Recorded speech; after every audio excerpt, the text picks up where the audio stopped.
Magandang araw sa lahat. Welcome sa Pinoy Wise ITV sa ating session on counter-trafficking in person.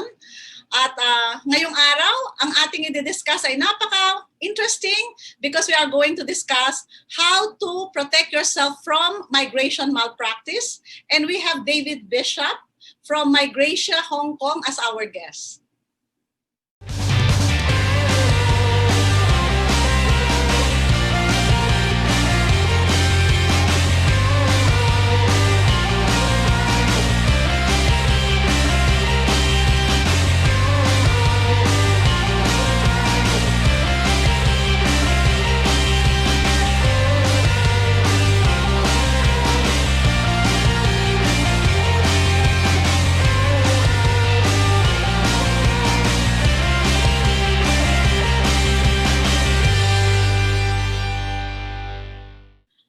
Welcome back. As I mentioned, we have very interesting guest with us this morning. We have no other than David Bishop. He's an associate teaching professor at the Hong Kong University, and at the same time, also the co-founder and director of Migrasia. Good morning, David. Please greet our guest. Hi, hello everyone. Good to see you. Okay, we met David in some of our program related to counter-trafficking in person, that this being supported by USAID. And we learned about his research and about what their organization is doing. That's why we invited him to share with us their research and about their organization. So maybe just a short background for our viewers, David. Maybe you can share something about what you are doing in Hong Kong University and also Migrasia. Sure, yeah, thank you very much for having me. It's great to be able to speak to everyone. So yeah, my background, interestingly, is I teach in the business school at HKU, but my background is actually as a lawyer. So I came to Asia in 2007 as kind of a, big multinational law firm type of guy, did private equity investment, that type of finance law. And in 2009, started teaching at the University of Hong Kong. Now, my first experience with overseas Filipinos was originally in Taiwan, where I would meet with factory workers and caregivers. And so that was when I was still a teenager. And I learned a lot about the system and what they had to go through and really the sacrifices that they made for their families. So when I moved to Hong Kong in 2007, to be frank, I was very surprised at the situation with OFWs in Hong Kong. I feel like I've always felt like Hong Kong and other jurisdictions around have benefited significantly off of the labor of OFWs. And so wanted to see, when I was still practicing law, wanted to see if I could use my skills, my time, my talents as a lawyer to help OFWs in terms of maybe they had bad debts or maybe they had situations of mistreatment or abuse. And then in 2009, when I switched to Hong Kong U, I realized there were opportunities where I could expand our resources and my influence to maybe help a little bit more. So my background is, at least at Hong Kong U, is basically I'm a big problem solver. And so try to identify, Migrasia is the combination of migration and Asia, the idea that we want to create ethical pathways and transparent pathways to migration. Obviously, there are more migrant workers in the world than there ever have been before. And interestingly, the vast majority of them are in and across Asia. And so the idea was, how can we create ethical and transparent pathways for people to migrate? I think it's especially true, for women who are often highly exploitable and often in situations where they maybe lack some of the resources or government support they need in order to protect them across their journey.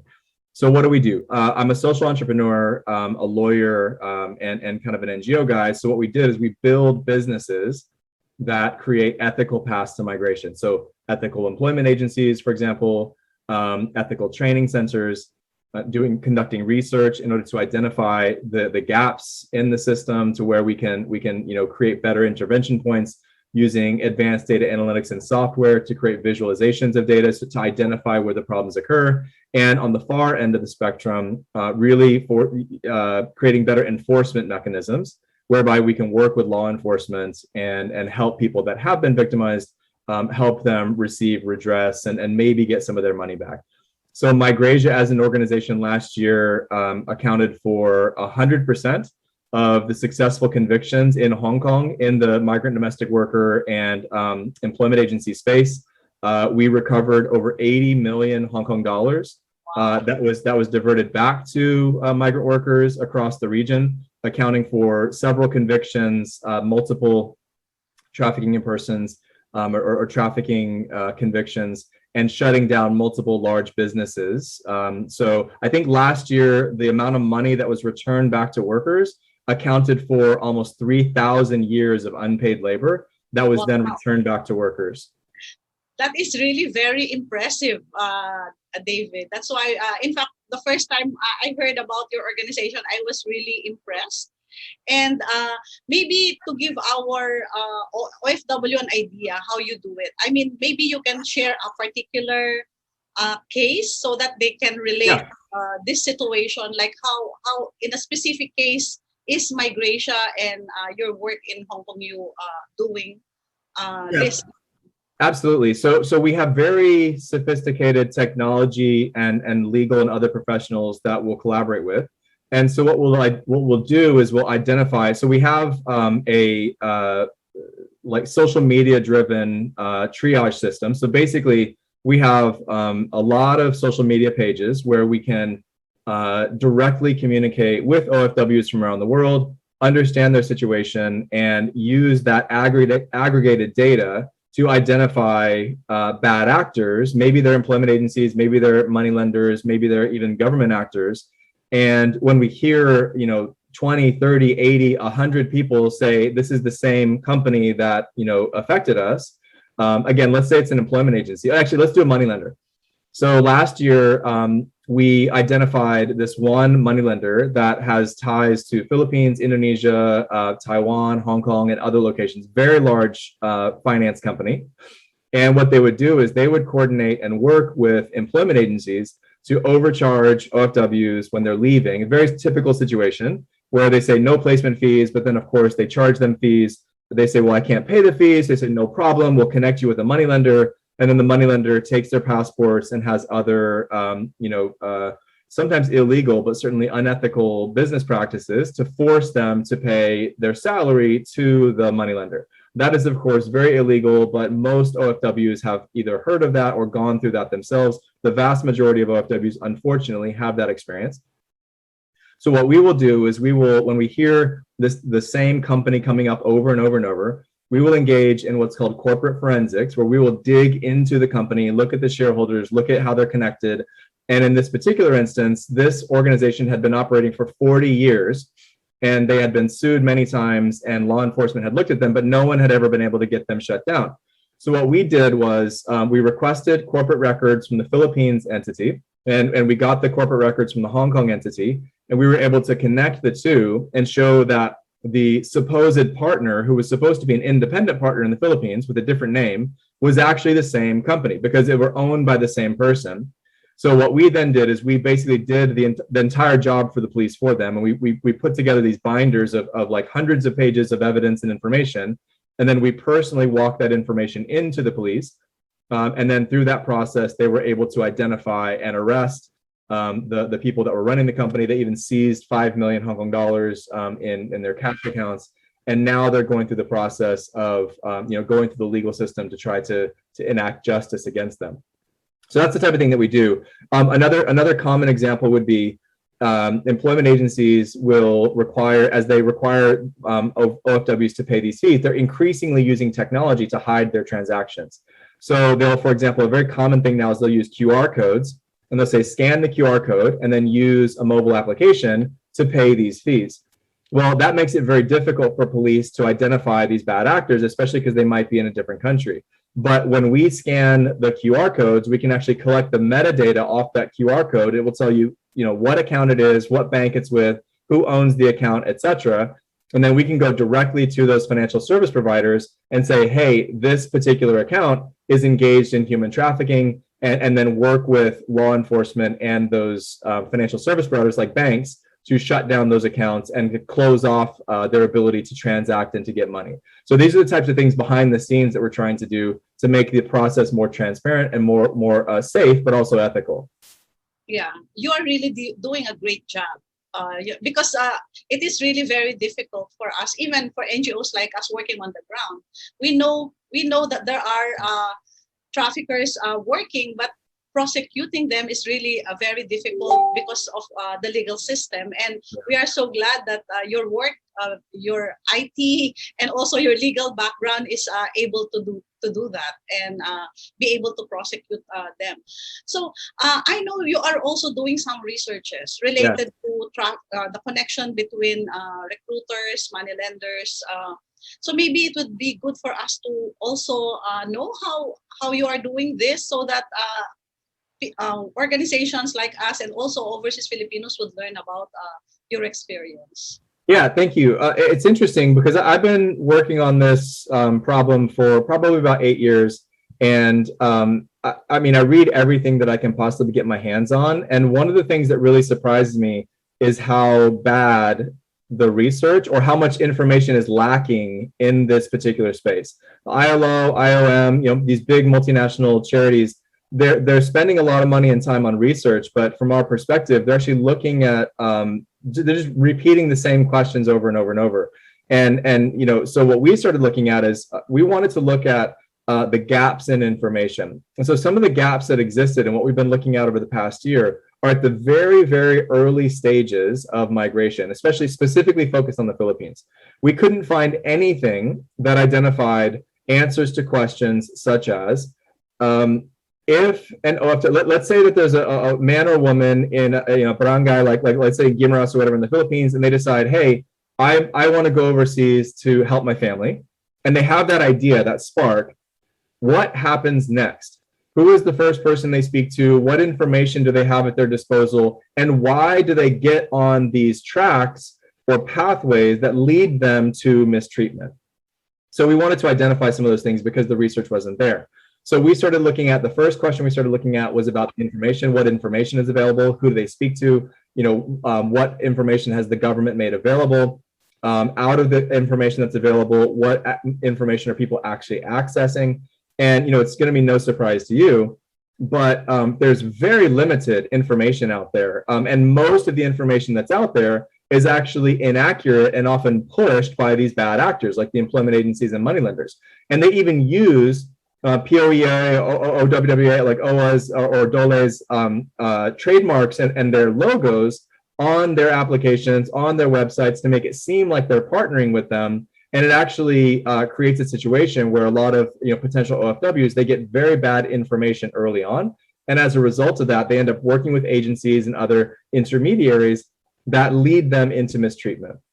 So that's like the overarching question we wanted to understand is, what information do they have access to, and what are they doing with that information? So there's been some really interesting developments as a result of that. So for example, last summer when we first started looking at this question, like 90% of OFWs believe, especially if you're a caregiver or if you're going to be like a domestic worker, for example, 90% of OFWs believe you have to take training before you can take the test at 2 examination. Because the government has perpetuated this myth, and a lot of bad actors like employment agencies, they perpetuated this myth for a very long time.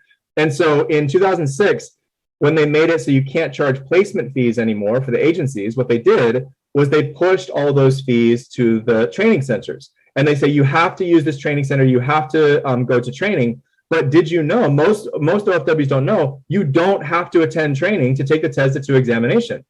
So we accessed information from the Philippines government to confirm this fact, and we made that public. And last summer when we made that public, since then, thousands of women have received refunds from training that they were required to take, that they didn't know was actually not required. And the Philippines law says that if you're required to take training, either the employer or the employment agency has to pay for that training. And so these are things that everyone accepted as a fact. They just accepted, oh, you have to take training, when in actual fact you don't. Now, training can be good, don't get me wrong, but our intervention, what we believe is they should make training available online, free for anyone who wants it. It should be very easy to access, because a lot of the information, even the good information that's out there, is being provided way too late. It's after these men and women have already paid fees or already committed to an agency or already spent all their savings, and they're now stuck and they're very vulnerable to mistreatment. So we need to make that information much more publicly available, much more transparent, and available earlier in the process. And as a result of that, you would see massive change in the entire system. That's true. In fact, we witnessed this one as well, and we were surprised that they are charged very high for such training. Yeah. Because oftentimes the training institution, those who are living away from the cities, they are even charged boarding fees. That's why we were surprised, because one of the things that we're doing is we are conducting financial literacy. Yeah. And when we asked them for their budget, we were surprised that they have a lot of pre-departure loans. And we wondered, why do you have a lot of pre-departure loans when this is free? I mean, they said there's no recruitment fee and everything. And we learned it is really from the training. And we are so glad that you had this information. And aside from the training, one thing that they have, another thing that we discovered is they are heavily indebted. Yeah. Because oftentimes, I think you also saw this in your research, right? That they have a collusion with money lenders. That's why they are into this. I mean, there is like money lenders, employers, and training fee collusion to make this happen. And oftentimes, you are right. No, we are doing the pre-departure training very late. Yeah. And I think there is something that has to be done about it. And we are so glad your organization is doing a lot about this one. So, and even, I was going to say, even the pre-departure training, a lot of times it's run or attended by people who are preying on these workers, because the people that are sponsoring and often running these sessions are moneylenders or are connected to employment agencies. So even at these sessions where they're supposed to be getting information to protect them when they go overseas, instead, what they're hearing is you have to pay your debts, you have to pay your loans, you have to give up your passport, all this information that is false and puts them in very serious harm's way. Yeah, we really have to put all our efforts together for this advocacy to improve our pre-departure. And I am with you on this initiative. So based on all of this researches that you have done, because some of our viewers are also local government agencies and national government agencies, maybe what message do you want to give to them? Yeah, I think, well, there's a lot that I could say, definitely. First of all, if you think we can be of assistance, please feel free to reach out. Again, we have some data and analytics tools and skills that, are fairly advanced, and so we could be of assistance to some people. Basically, I think the thing that I would say right now in terms of what we're looking at is we have to make it so that training is free and available online. So the research that we did last year, when we asked OFWs or prospective OFWs where they got information about migrating overseas, 80% of them, 80% said that their main source was Facebook and YouTube. And yet, if you look at government sources or even NGO sources, there's very little like transparent quality information that is available online. Even the pre-departure information, so like PDLS and stuff, those slides and learnings are not really available online. They only give you kind of a hard copy, or they show you in the training, and they ask you not to share it for some reason. It's like, why aren't we making that available? Why aren't we asking people to do this online? People already have smartphone penetration. They already have access to the internet. There's a lot of information that we could provide them, not only in terms of the practical aspects of migration, but also the emotional aspects of it, the financial aspects of it. And there's information that we could provide them very early on that I think would help people avoid a lot of this mistreatment. I think there's a lot that can be done in terms of better enforcement practices. Obviously, a lot of the agencies are making a significant amount of money off of mistreatment and bad practices. So, for example, they shouldn't be charging for medical certificates, for example, but we find that OFWs are getting charged not once, not twice, sometimes 3, 4, 5 times for the same certificate, and they're paying increasing amounts of money for these ancillary fees like medical certificates that really should be free anyway, but even if they have to pay for them, they should be more heavily regulated to ensure they're not being overcharged again and again and again. So there's a lot of things that we can do on the early stages to provide better information, more transparency, better enforcement, so that these women and men who are really leaving their families and going overseas to help not only themselves, but also their family, their community, and their country, to make sure they're getting the right information to protect them from the start. Yeah. I agree 100% with your. It's true. In fact, we are also guilty about not having our presence online, and COVID-19 forced us to shift also to online platforms. That's why I know that we are not advanced, but I think compared to other organizations who are not doing anything on this, I think really there is, we should have more presence online. You're doing great though. Yeah, it's doing great. But we need to learn a lot from you. In fact, when you were sharing about what you are doing online, I was really so impressed. I said we should ask them to teach us. Oh, we'd be happy to. Maybe we will organize a training program on how you do it, because you are so effective this way. Because I think this is really the way to go. It's not only because of COVID, no, but I think this is really the future.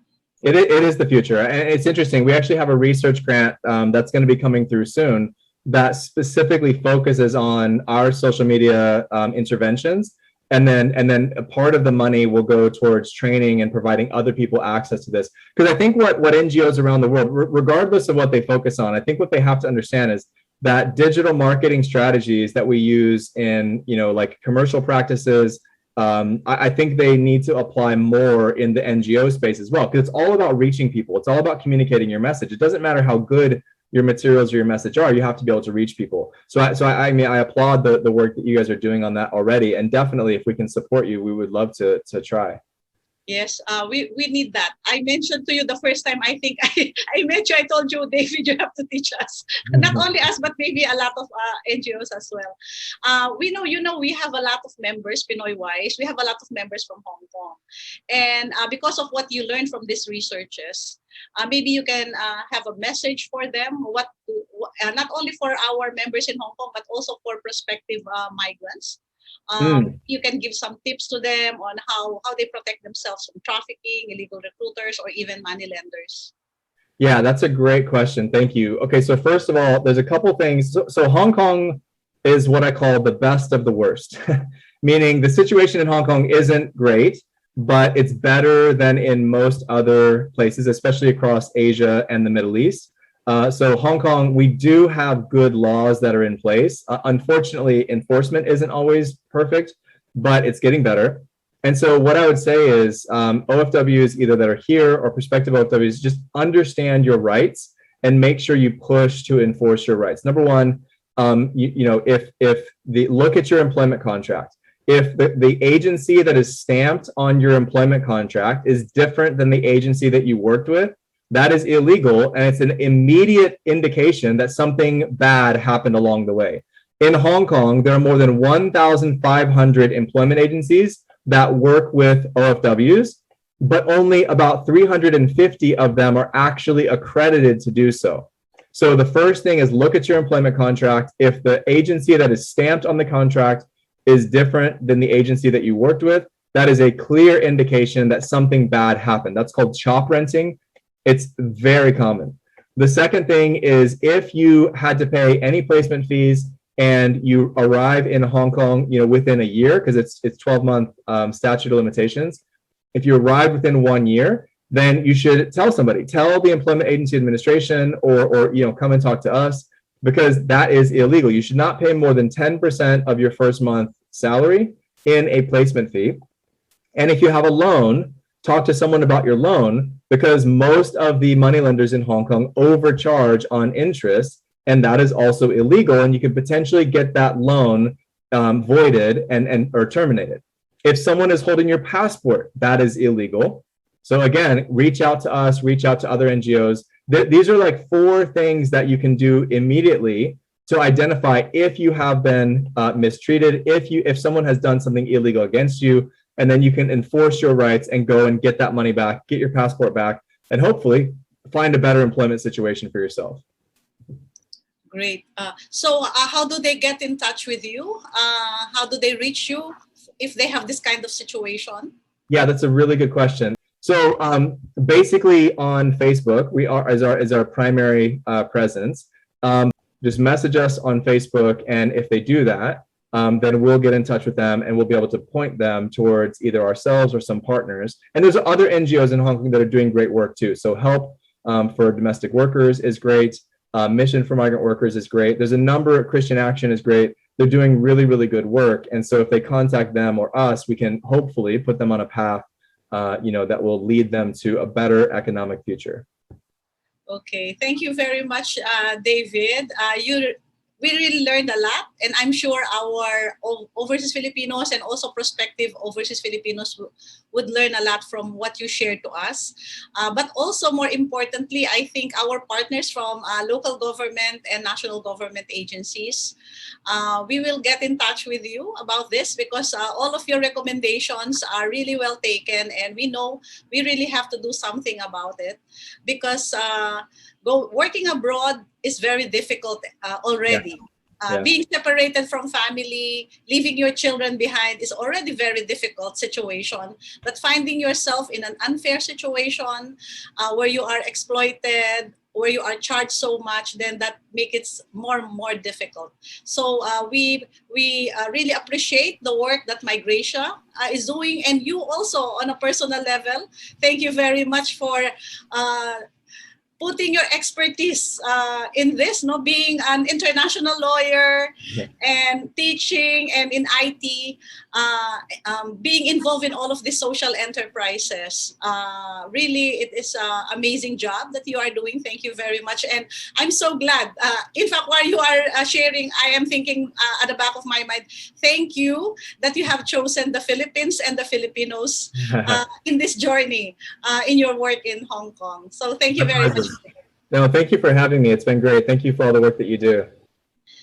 Ang dami nating natutunan, napakagaling ng speaker natin, si David Bishop. I think yung pinaka-importante dito as NGO and also as somebody working with the national government and local government agencies, yung isang takeaway natin dito is dapat yung ating pre-departure orientation gawin natin as soon as possible. Kasi sa ngayon, ay ginagawa natin ito kapag may contract na at paalis na. That is too late. Ang dami ng ginastos, so hindi na sila maka-back out.